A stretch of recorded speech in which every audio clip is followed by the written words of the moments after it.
morning I would like to start with a true and heartwarming story that you may not have heard before. I have not heard it only until recently. But back in 1924, the Olympic Games were held in Paris, France that year. And the man who was expected to win the gold medal in canoeing was American Bill Havens. He had been preparing for the Olympic Games for some time, but in the meantime, his wife got pregnant with their first child, by the way. As she progressed in her pregnancy, it became clear that Bill's wife would most certainly give birth while Bill was canoeing and competing an ocean away over in France. So now Bill had a decision to make. Should he forego the Olympic Games, or should he forego the birth of his first child? He simply could not have it both ways. What do you think you would do in that situation?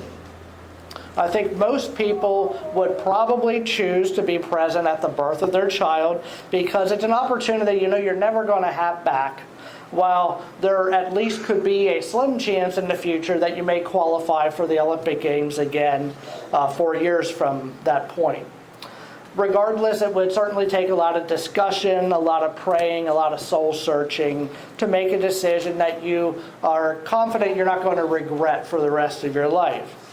Even though Bill's wife urged him to go to France and compete in games, he decided to stay with her, and he was there whenever she gave birth to their first son, Frank Havens. Now, Frank grew to love the water just as his father did, and he grew to become an accomplished canoeist himself. Coincidentally, at the age of 28 in 1952, Frank had the same opportunity that his father had to compete in the Olympics, this time in Helsinki, Finland. Now, we know times back then certainly weren't like they are now, where you had to wait for the newspapers, and being an ocean away, it took time for the results of the games to be broadcast over here and to make it into the newspapers and so forth. At the conclusion of those Olympic Games, Frank Havens sent a telegram to his father that said, "Dear Dad, thanks for waiting around for me to be born in 1924. I'm coming home with a gold medal that you should have won. Your loving son, Frank." Now, to give a proper conclusion to this story, Frank Havens, to this day, remains the only American to ever win the gold medal in a singles canoeing event. And in July of last year, 2018, at the age of 93, Frank Havens passed away. We'll continue our study this morning, the life of David.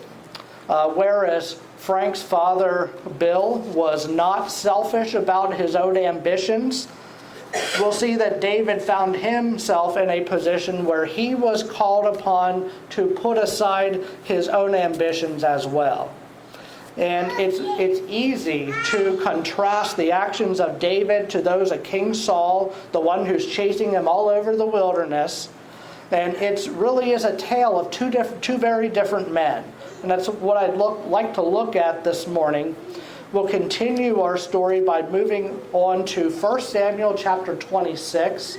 As I said from the very beginning of this study, we won't be hitting on every verse, every chapter, that kind of thing. We are skipping over a situation that you may be familiar with, the situation of Abigail and Nabal, where David was involved in a episode there. I would suggest going back and reading that in your spare time this week. It does help to fill in the blanks and provide some guidance as we go forward. But what happens is, if you're not familiar with the story, Nabal dies, and after he dies, the scene now shifts back to the desert, and it really seems like a rerun of what we've talked about in the past, and I think you'll see what I mean here. So reading from 1 Samuel chapter 26, beginning in verse 1, it says, "The Ziphites went to Saul at Gibeah and said, 'Is not David hiding on the hill of Hachilah, which faces Jeshimon?' So Saul went down to the desert of Ziph with his 3,000 select Israelite troops to search there for David. Saul made his camp beside the road on the hill of Hachilah facing Jeshimon, but David stayed in the wilderness. When he saw that Saul had followed him there, he sent out scouts and learned that Saul had definitely arrived. Then Saul Then David set out and went to the place where Saul had camped. He saw where Saul and Abner, son of Ner, the commander of the army, had lain down. Saul was lying inside the camp with the army encamped around him. David then asked Ahimelech the Hittite and Abishai, son of Zeruiah, Joab's brother, 'Who will go down into the camp with me to Saul?' 'I'll go with you,' said Abishai. So David and Abishai went to the army by night, and there was Saul lying asleep inside the camp with his spear stuck in the ground near his head. Abner and the soldiers were lying around him. Abishai said to David, 'Today God has delivered your enemy into your hands. Now let me pin him to the ground with one thrust of the spear. I won't strike him twice.' But David said to Abishai, 'Don't destroy him. Who can lay a hand on the Lord's anointed and be guiltless? As surely as the Lord lives,' he said, 'the Lord himself will strike him, or his time will come and he will die, or he will go into battle and perish. But the Lord forbid that I should lay a hand on the Lord's anointed. Now get the spear and water jug that are near his head, and let's go.' So David took the spear and water jug near Saul's head, and they left. No one saw or knew about it, nor did anyone wake up. They were all sleeping because the Lord had put them into a deep sleep. Then David crossed over to the other side and stood on top of the hill some distance away. There was a wide space between them. He called out to the army and to Abner, son of Ner, 'Aren't you going to answer me, Abner?' Abner replied, 'Who are you who calls to the king?' David said, 'You're a man, aren't you? And who is like you in Israel? Why didn't you guard your lord the king? Someone came to destroy your lord the king. What you have done is not good. As surely as the Lord lives, you and your men must die, because you did not guard your master, the Lord's anointed. Look around you. Where are the king's spear and the water jug that were near his head?' Saul recognized David's voice and said, 'Is that your voice, David, my son?' David replied, 'Yes, it is, my lord the king.' And he added, 'Why is my lord pursuing his servant? What have I done? And what wrong am I guilty of? Now let my lord the king listen to his servant's words. If the Lord has incited you against me, then may he accept an offering. If, however, people have done it, may they be cursed before the Lord. They have driven me today from my share in the Lord's inheritance and have said, "Go serve other gods." Now, do not let my blood fall to the ground far from the presence of the Lord. The king of Israel has come out to look for a flea, as one hunts a partridge in the mountains. And Saul said, "I have sinned. Come back, David, my son. Because you considered my life precious today, I will not try to harm you again. Surely I have acted like a fool and have been terribly wrong. Here's the king's spear," David answered. "Let one of your young men come over and get it. The Lord rewards everyone for their righteousness and faithfulness. The Lord delivered you into my hands today, but I would not lay a hand on the Lord's anointed. As surely as I valued your life today, so may the Lord value my life and deliver me from all trouble." Then Saul said to David, "May you be blessed, David, my son. You will do great things and surely triumph." So David went on his way, and Saul returned home. May the Lord's blessing be added to the reading and hearing of his holy word. I know it's sort of a long chapter, but it's really so entwined in there that I didn't want to just pick and choose verses. So it is important to recall what happened earlier to understand what is going on now. Now, you may remember that Saul's forces almost caught David in the hills, and a messenger showed up at the 11th hour, and that resulted in Saul being pulled away in order, basically because they had bigger fish to fry. The enemies were causing trouble away from there, so he had to attend to that. Once he took care of that business elsewhere, he resumed his hunt of David again. And that's what we looked at last week, where Saul went into the cave and David cut off the corner of his robe. You'd think that after that episode and this here, enough is enough. Since Saul was moved to tears at David's compassion for sparing his life. You'd think they could more or less kiss and make up, sing kumbaya together, whatever expression you have, finally live happily ever after.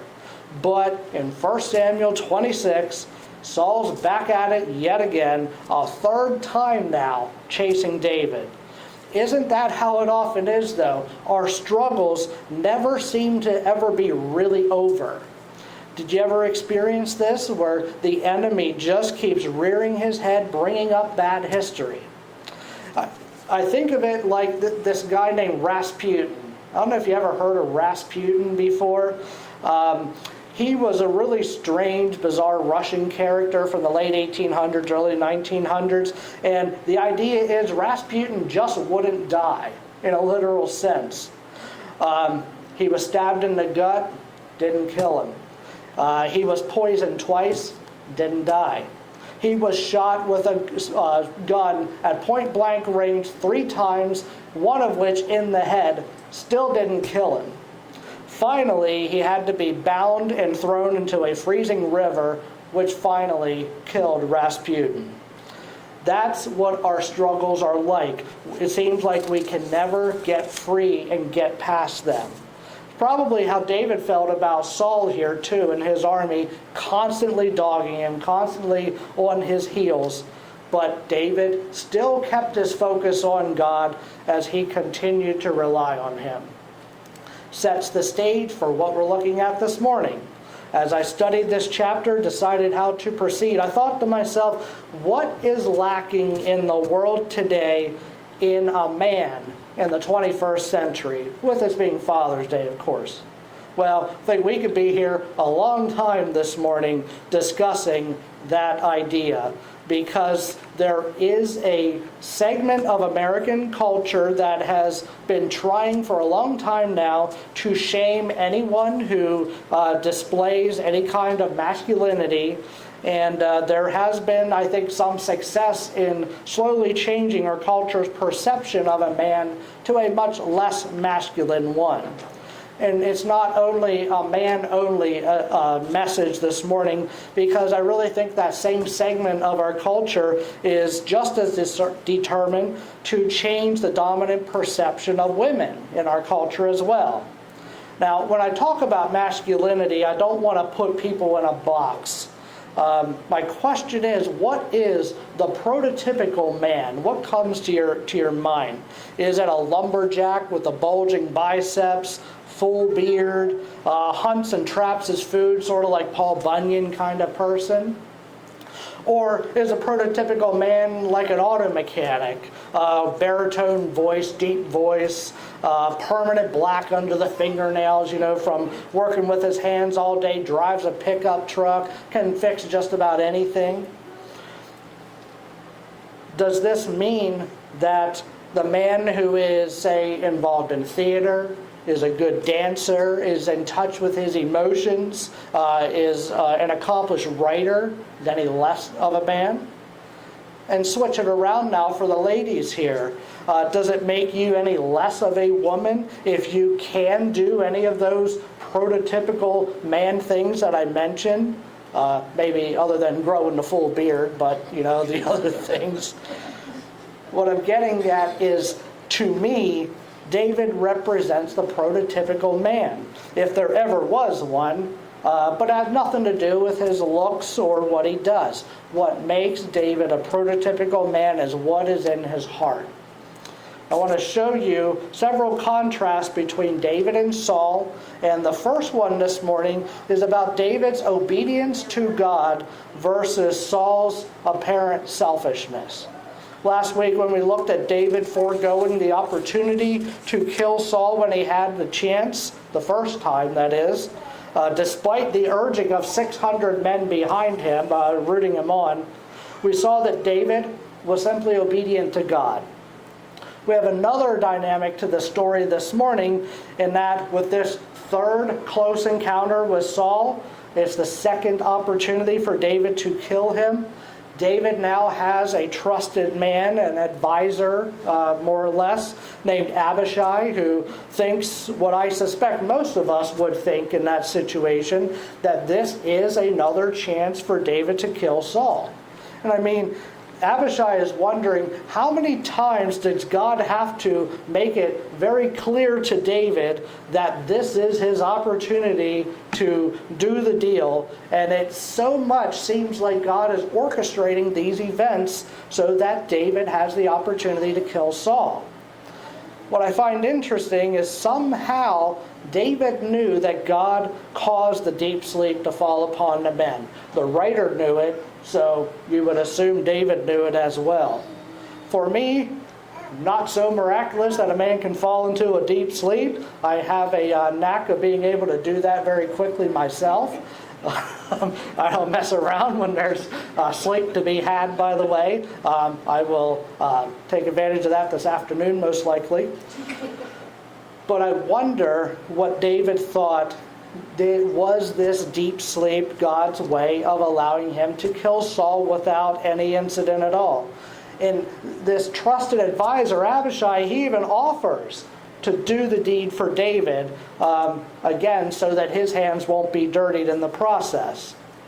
That is an exact repeat of the cave situation that we talked about last week. From his perspective, Abishai's that is, this is going to be pretty easy. The enemy's sleeping on the ground. The murder weapon is right there, spear inches from his head. All you got to do, run him through, pin him to the ground. Don't want to be too graphic here with lunch coming up, but you get the point. Not only would that make life a lot easier, but it, in a way, would be, as they say, poetic justice as well. Because in the past, some of the chapters we skipped over, there were times when Saul had literally thrown a spear at David. We can assume it may have been the same one, not really sure. But wouldn't it be that poetic justice for the spear that Saul wanted to use to kill David was turned around and was used to kill him? Now, in contrast to Saul's selfish pursuance of a grudge, which is really all that this is, David once again finds himself in a position to prove his obedience to God. And he doesn't lift a hand against the anointed king. Instead, he takes the spear and a jug of water and hurry off to the next hill over. David takes these items as proof that he still will not harm him. The Bible doesn't tell us if there's any kind of significance to these items or not. I sort of think there very well could be. I think that David taking the spear could easily represent how David is actually in control and not Saul, despite all the time Saul has tried to kill him. The spear illustrates David's graciousness as well by not killing him when he had two opportunities to do so. And all men should be gracious as well. Does the love of Christ in our lives manifest itself in grace when the situation presents itself? Or do we respond arrogantly like Saul does? It's not unlike the opening story about Bill Havens. He could have done whatever was necessary to win the gold medal, which would give him fame and accolades and certainly feed his pride. But instead he chose to bow out graciously and put his family first. That, I think, is the mark of a true man. David also takes this jug of water, which I think represents Saul's life. We all need water to survive, so by David taking the jug, he's simply showing Saul what he could have done by literally killing him, but instead he just literally took the jug of water instead, sparing his life. It's like what we read in Job 1, very first chapter of Job. And I like the poetic sound of the King James Version in this case. It says, "The Lord gave, and the Lord hath taken away." The water and the spear could represent the Lord giving life and the Lord taking life away. Our second point this morning concerns the contrast between David's love and Saul's vengeance. It's clear that David loved Saul, even though Saul clearly set him up as David's enemy.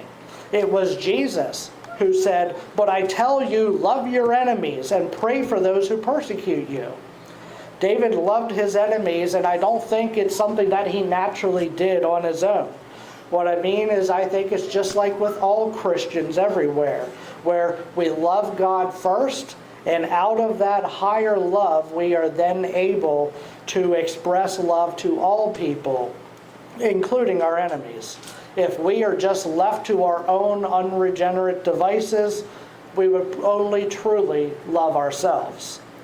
And if David didn't love God, there would be no reason to expect that David would have any concern whatsoever about killing the Lord's anointed. I love David's words beginning in verse 15, where he says to Abner, whose job it was to protect the king, "You're a man, aren't you?" It's like, okay, that's an obvious statement. What does he mean by that? Well, I think it is a bit sarcastic maybe in nature, but he's making the point that he's not acting like a real man.